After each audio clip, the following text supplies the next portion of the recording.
നമസ്കാരം. ഉത്തരത്തിലേക്ക് സ്വാഗതം.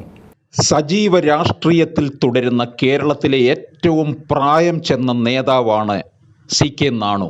പാർട്ടി പിളർന്നപ്പോൾ രാഷ്ട്രീയ ബോധ്യത്തിൻ്റെ അടിസ്ഥാനത്തിൽ സംഘടനാ കോൺഗ്രസിൽ നിലയുറപ്പിച്ച പഴയ കോൺഗ്രസ്സുകാരൻ.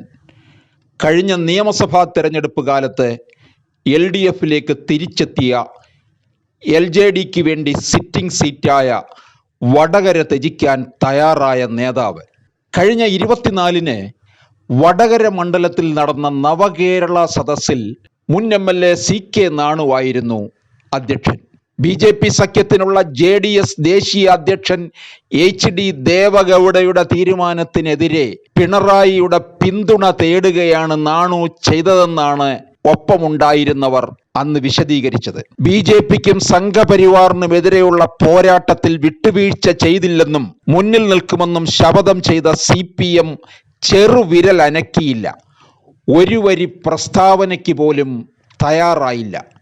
86-ാം വയസ്സിൽ വല്ലായ്മകളുമായി പിണറായിയെ കാണാനെത്തി ദീർഘകാല സഹപ്രവർത്തകനോട് ഫോണിലെന്തെങ്കിലും ഐക്യദാർഢ്യം പ്രഖ്യാപിക്കാൻ പിണറായിക്കും തോന്നിയില്ല.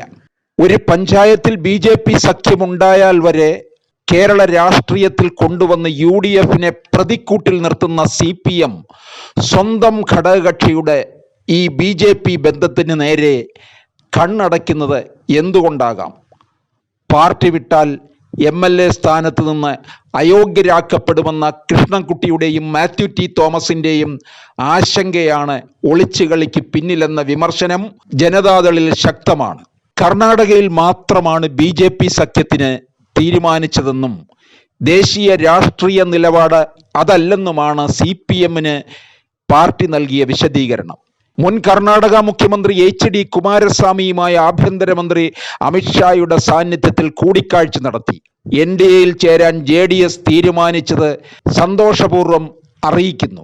ഗൗഡയുടെ യോഗത്തിൽ കേരള നേതൃത്വം പങ്കെടുക്കാതിരുന്നത് അദ്ദേഹവുമായി ഏർപ്പെട്ട അടവ് നയത്തിന്റെ ഭാഗമാണ്.